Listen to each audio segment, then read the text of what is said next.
Drama serial बहकावे की कहानी कुछ ज्यादा ही टेढ़ा हो चुकी है। सिद्रा का मूड तो वैसे भी हर वक्त गुस्से में रहता है, मगर इस बार तो उसने हद ही पार कर दी। और वजह, अरे भाई फोन बंद कर दिया गया।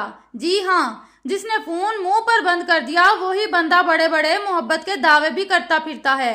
वाह भाई, एक तरफ मोहब्बतें और दूसरी तरफ फोन बंद, क्या जबरदस्त तजाद है। अब सिद्रा को देखे तो वो तो कह रही है, मैं ही क्यों सब कुछ करूं, वो जीत के जाए और मैं बस उसकी मुस्कुराहट की दवा बनूं, मुझे उसके साथ रहना ही नहीं।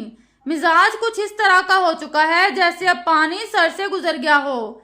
अब घर के हालात ऐसे हो गए हैं जैसे कोई अंडरवर्ल्ड मूवी चल रही हो।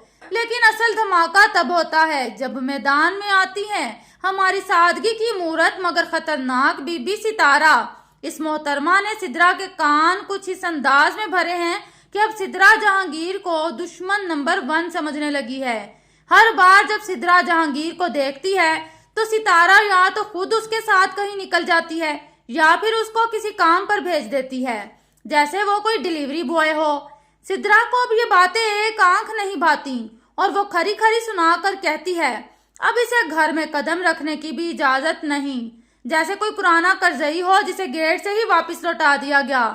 अब चलते हैं आंटी की तरफ, यानी कि जुबैर की अम्मी, जिन्हें देखकर लगता है कि वो एक जीती जागती मुसीबत हैं। वो जीनत और उसकी बेटियों पर ऐसा जुल्म कर रही हैं कि देखने वाले का दिल कांप जाए। बेचारी इतनी बीमार हैं, मगर उनकी अम्मी जान तो जैसे कसम खाकर बैठी हैं कि अस्पताल का मुंह ना देखा जाए। बहकावे वाकई सबको बहका रहा है। नाजरीन, आपको क्या लगता है, क्या सितारा का असल चेहरा सिद्रा को नजर आ जाएगा? क्या जीनत को कभी इंसाफ मिलेगा? अपनी राय कमेंट में जरूर दें।